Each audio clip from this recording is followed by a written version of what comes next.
கிறிஸ்துக்குள் அன்பான தேவ ஜனமே, நம்முடைய வாழ்க்கையில ஒரு சில காரியங்களை நாம் ஞாபகத்துல வைத்திருக்கிறோம், ஒரு சில காரியங்களை நாம் மறந்து போகிறோம். ஆனால் விசேஷமாக இந்த உலகத்திலே நாம் மறக்க கூடாத ஒரு காரியம் உண்டு என்று சொன்னார்.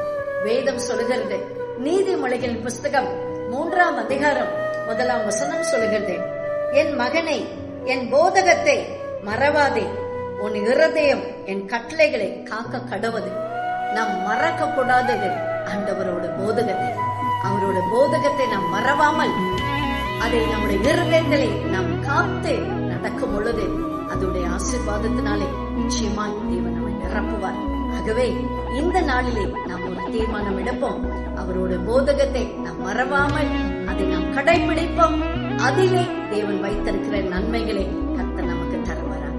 God bless you dear. Have a blessed day.